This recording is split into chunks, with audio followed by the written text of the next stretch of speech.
शहर के बाहर एक बूढ़ी हवेली थी। उसके आसपास लंबे लंबे पेड़ थे।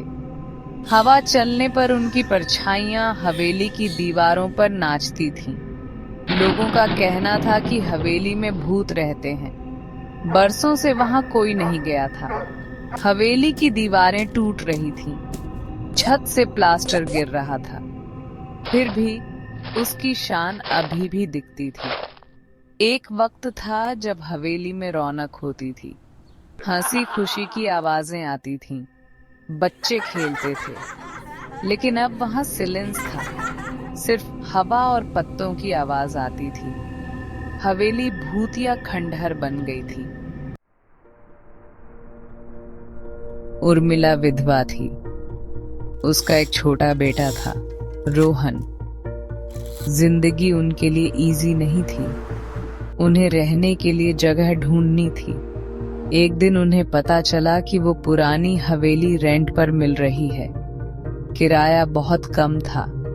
उर्मिला ने सोचा, हवेली पुरानी है, बट कम से कम बारिश और धूप से बचेंगे।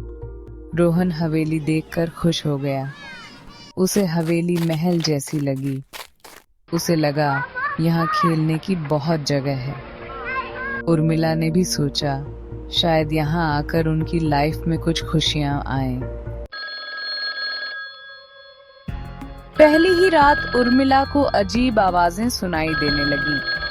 उसे लगा जैसे कोई उसके कमरे में घूम रहा है। लेकिन जब उसने देखा तो कोई नहीं था। रोहन भी डर गया। उसे अपनी मम्मी के पास ही नींद आई। अगले दिन से अजीब चीजें होने लगी। रोहन को लगता था जैसे कोई उसे छू रहा है। चीजें गायब हो जाती थीं। रात को दरवाजे खुलते बंद होते थे। उर्मिला बहुत परेशान हो गई। उसे समझ नहीं आ रहा था कि क्या करे। एक रात उर्मिला ने हिम्मत करके उस आवाज के पीछे गई जो उसे अपने कमरे में सुनाई देती थी। रोहन भी उसके पीछे पीछे गया। आवाज उन्हें हवेली के एक पुराने कमरे में ले गई। कमरा धूल से भरा था। एक कोने में एक पुराना बॉक्स रखा था। बॉक्स खुला था और उसमें से एक फोटो दिख रही थी। उर्मिला ने फोटो उठाई। फोटो में एक खूबसूरत औरत थी। उसने ध्यान से देखा। औरत बिल्कुल उसकी तरह दिखती थी।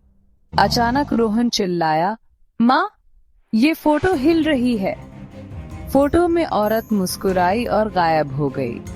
बॉक्स से एक रोशनी निकली और उर्मिला और रोहन को अपनी चपेट में ले लिया।